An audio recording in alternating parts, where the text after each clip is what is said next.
podcast Pode Isso. E hoje eu estou aqui com a Ana Beatriz e a Lívia e eu sou a Júlia. E hoje nós vamos falar sobre um tema que todo mundo adora, que é o cinema. E para falar sobre esse assunto, nós estamos com uma convidada muito especial, que é a nossa professora de arte, Daniela Moreno. Seja bem-vinda, Dani. Obrigada. E então, hoje nós vamos falar sobre diversos assuntos sobre cinema e também falar sobre como a tecnologia está sendo importante no cinema hoje em dia. Para começar, Dani, a gente vai perguntar o que o cinema representa para você como professora de arte?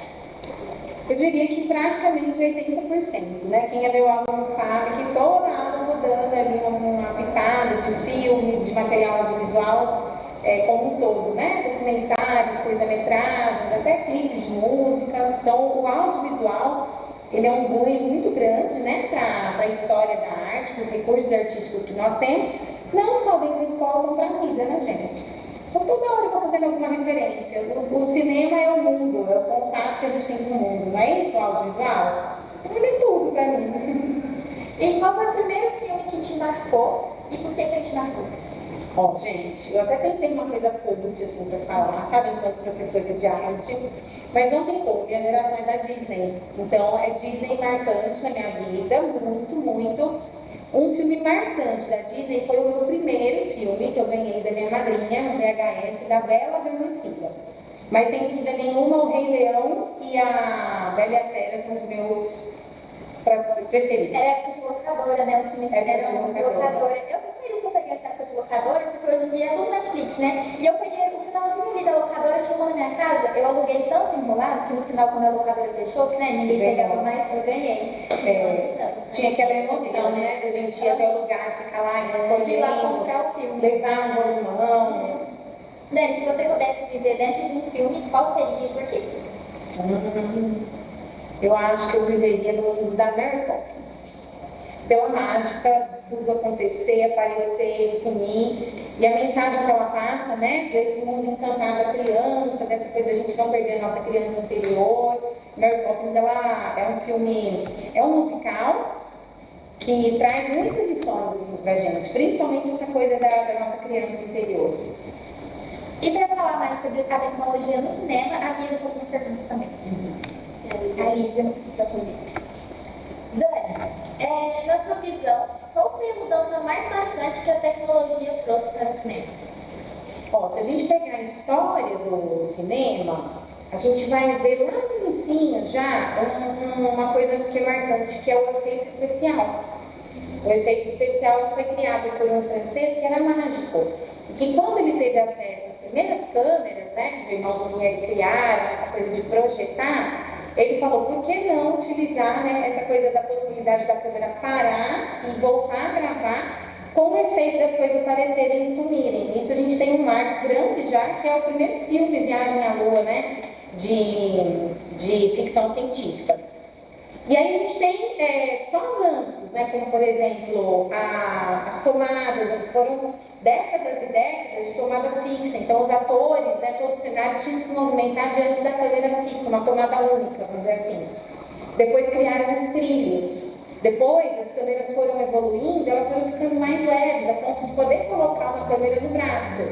Hoje nós temos os drones.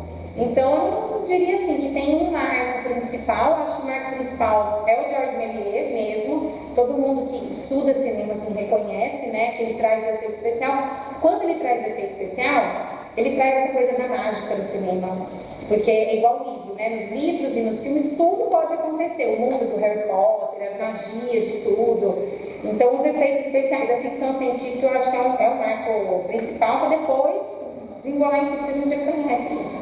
O filme do Harry Potter é um que eu acho muito interessante, que efeitos especiais lá de interessante. E, tipo assim, ele é recente, só que na época de 2000 também não era muito comum, né? Não era não.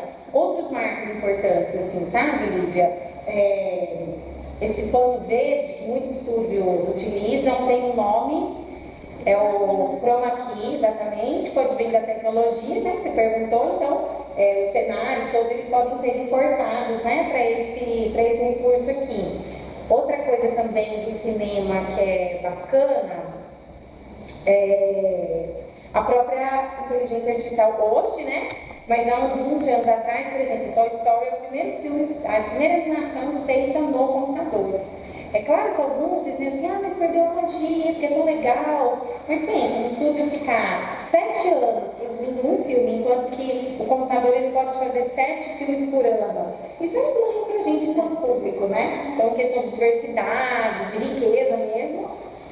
Um filme que eu acho que me marca muito sobre isso que eu estou falando de inteligência artificial é Crepúsculo, que na hora eu lembro da Nossa, da Bella e do Edward, né? Os dois, todo mundo, tipo assim, você percebe que tava na cara que não era um bebê de verdade. Agora, tipo, você tem que ver mesmo, tem que olhar, gente, se é um bebê de verdade, assim, inteligência artificial, porque mudou muito. Alguns a gente. É até engraçado a gente ficar observando. Eu adoro ver as tosqueiras da televisão, sabe? Do cinema. É divertido demais. Os primeiros efeitos especiais. Não sei se vocês já assistiram Chapolin, por exemplo. Tem algumas cenas do Chapolin que é de terror, que as paredes quebram, são de isopor, né? Então é divertido a gente ver como que a coisa vai evoluindo, né? E como que você acha que os efeitos visuais e digitais influenciam a forma como sentimos ou interpretamos a obra? Eu acho que é uma confluência, né? Os efeitos visuais, especiais, as cores, as texturas, junto com a trilha sonora, a própria edição. Agora, adianta também a gente, no caso de filme, sem ser animação, e também animação, vamos pensar com humanos ou não humanos. Adianta a gente ter todo esse recurso, aparato tecnológico e digital, se a gente não tem o dedo humano.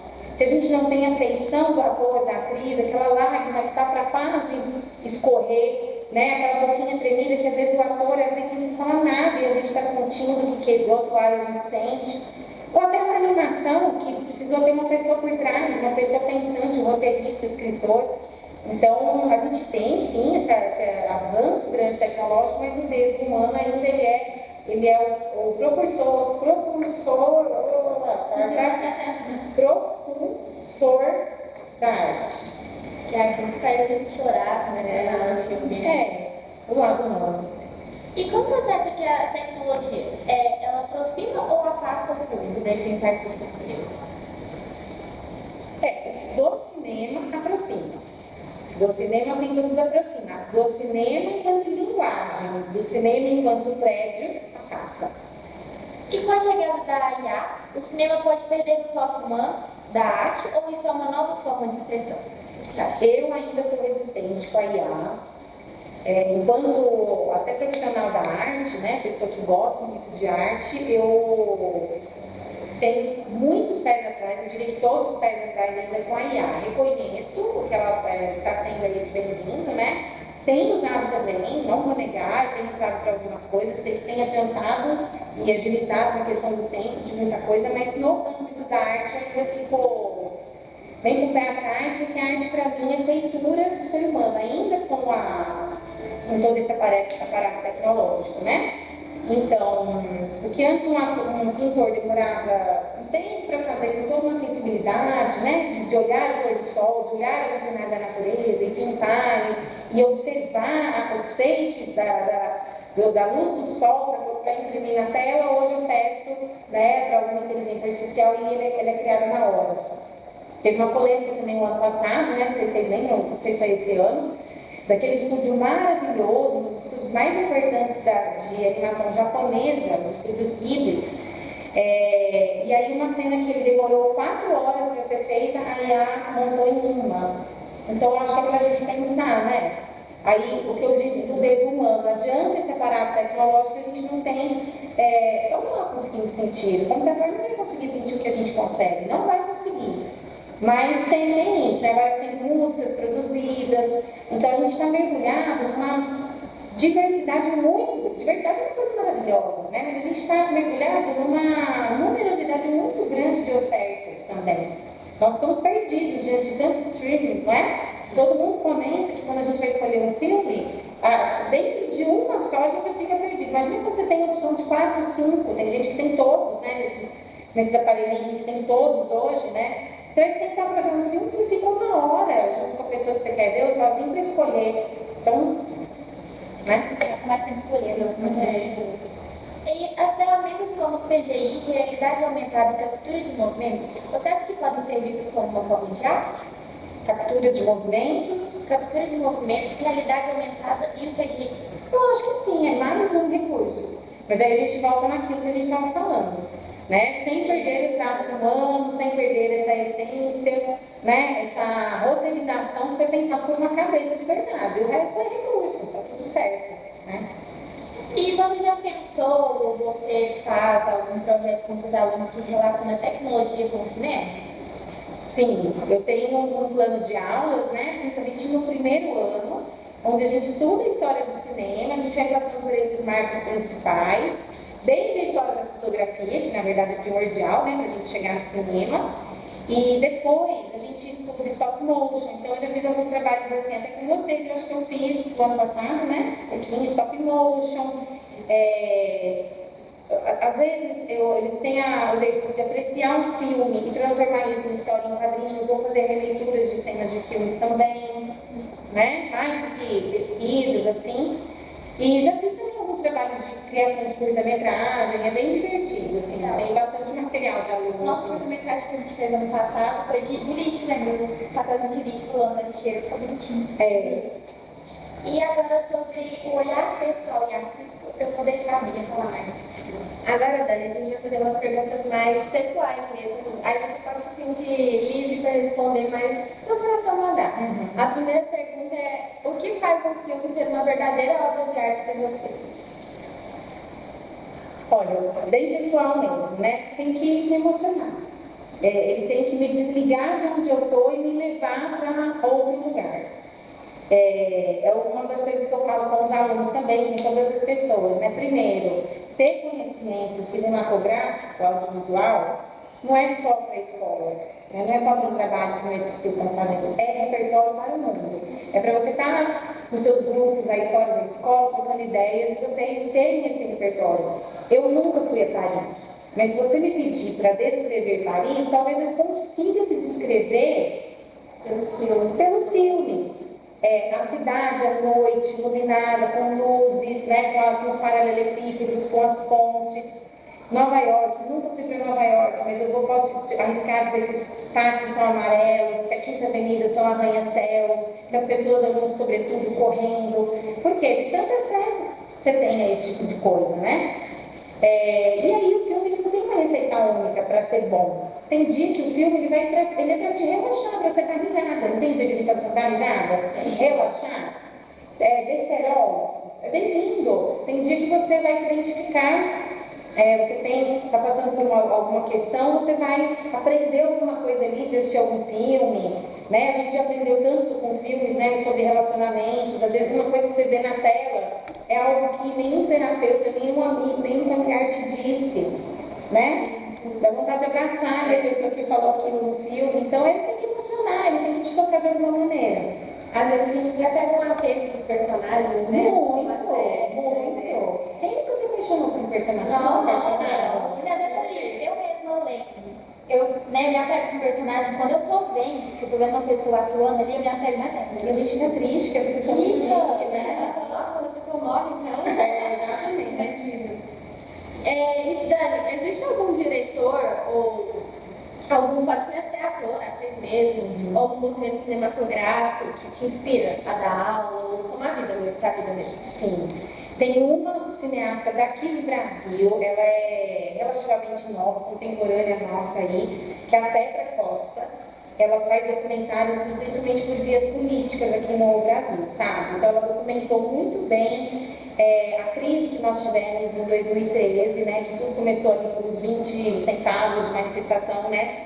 É onde virou toda essa polarização que nós temos hoje no Brasil de esquerda e direita. É bem legal, assim, para a gente entender um pouco dessa política atual. E ela fez também agora um outro que chama dos trópicos, eu vou lembrar. Um é Democracia em Vertigem, né, que é quando a nossa democracia foi colocada à prova, e agora é dos trópicos, que ela falou dessa invasão do nosso Congresso de 8 de janeiro. Então, é uma mulher jovem, muito estudiosa. Ela tem um filme também onde ela aborda o suicídio da irmã dela, viu, gente? Um documentário que se chama Helena. Ela, desde pequenininha, ela gostava de filmar a irmã dela dançando, a irmã dela era atriz. Infelizmente, a irmã dela acaba cometendo suicídio e ela aborda também a questão do suicídio. Então, a Petra Costa tem um trabalho muito legal. Gosto também do Quentin Tarantino, acho que muita gente conhece, né? Famoso em Hollywood, mas tem uma linha assim, onde ele traz uns conflitos de maneira muito impactante e trabalha muito com a questão da colonialidade também, né? Lá dos Estados Unidos, da segregação racial, tem uns filmes assim que a gente fica muito impactado. E também tem um diretor espanhol que se chama Almodóvar, que ele é incrível, ele trabalha com comédias, ele tem dezenas e dezenas de filmes, está vivo ainda também produzindo, é muito queridinho em Hollywood, mas é legal porque ele traz um olhar lá para um cinema alternativo, né, que é europeu, porque a gente fica muito babando o ovo de Hollywood, né, convenhamos. Então ele chama um pouco de atenção lá para a Europa e ele traz para as telas essas nossas esquisitices que a gente não pode revelar. Sabe assim, essas coisinhas que são segredos particulares de cada um? Ele faz isso assim na tela, né? Então você olha e você acaba se identificando, você fala, nossa, eu não sou a única maluca ou maluco no mundo, né? Acho que somos todos, sabe? Ele é maravilhoso, o Almodóvar. Tem algum filme que você indicaria para inspirar os alunos ou para assistir mesmo? Que você fala, não, esse filme todo mundo tem que assistir. Nossa, tem vários, né? Mas eu gosto muito, é o que eu assisto toda vez que eu choro. Eu acho que para a minha área na educação ele é muito importante e porque a gente tem falado também agora de educação inclusiva também. É um filme que chama Como Estrelas na Terra, Toda Criança é Especial. Ele tem 2 horas de duração, mas é maravilhoso, ele é indiano, ele é da segunda maior indústria cinematográfica do mundo, que é Bollywood, né, da Índia. Eles fazem filmes fantásticos. E é um garotinho que ele tem dislexia. E ele é visto, principalmente pelo pai, muito rígido, como burro mesmo. Tá? Ele é muito penalizado pelo pai dele, porque ele não tira notas boas, ele é muito comparado ao irmão. Então mostra todas essas questões familiares, da rigidez do pai, da superproteção da mãe, da comparação que se faz às vezes, né, de uma criança com outra criança, ou um irmão familiar. E aí é um professor, gosto muito que é um professor de arte, que enxerga isso no menino e vai começando a trabalhar com ele todas essas formas alternativas. O menino é um brilhante, o menino é um gênio. Ele é gênio naquilo que ele tem que ser gênio, ele é gênio na arte, ele tem muito, muito conhecimento, em outras áreas também, mas ele precisa de um direcionamento. E ele mostra que todos nós temos, né, nossas inteligências, a nossa capacidade, né? É um filme que te abraça, assim, as músicas, é tudo muito maravilhoso. Como Estrelas na Terra, Toda Criança é Especial. Tem no YouTube completo. Achei interessante porque muitas vezes a gente fica até se autocobrando, né? Por exemplo, eu sou péssima em matemática. Então às vezes a gente fica tipo assim, eu me sinto deslocada, eu sou meio burra. Mas é isso que você falou, que você falou que o próprio filme traz, né? De cada um ter sua inteligência. E eu acho que a galera da arte, pode estar errada, mas acho que a galera da arte, a galera julga muito, né? Fala tipo, nossa, mas você só atriz, você só dança, você só faz isso. Sim. Mas nunca vi o filme. E você que é da dança, Bia, pode indicar outro? Pode falar. Billy Elliot, você já ouviu falar? É um menino que é criado por um menino muito machista e ele é dançador, ele gosta de balé. O pai dele matricula ele no boxe. Olha a diferença do boxe para o balé. Então o pai dele deixa ele lá no boxe com as luvas, o menino entra, o pai vai embora, ele pega essa patilha e tal, corre para o estúdio dançar.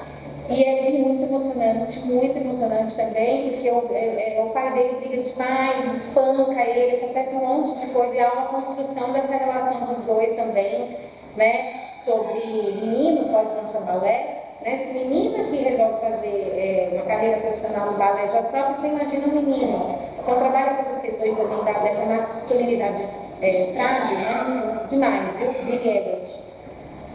E agora, para encerrar as perguntas, se a arte no geral fosse um gênero de filme, qual seria e por quê? Drama. Vida. Natureza humana. Né? No gênero drama, a gente tem riso, a gente tem choro, a gente tem sentimentos, a gente tem crises, conflitos. Drama. A vida não é só comédia, a vida não é só tragédia, o drama ele encaixa tudo isso. Gente, foi isso o nosso podcast sobre cinema chega ao fim. E a gente viu como o cinema ele ensina, evolui com a tecnologia e como ele inspira muitas pessoas. Obrigada, Dani, por ter participado da gente, por ter falado, por ter compartilhado seu conhecimento com a gente. A gente preparou uma lembrancinha. Obrigada, gente. Amei, viu? É um assunto que eu até vi, vocês planejar. E um agradecimento especial também para você que ficou ali até o final e até o próximo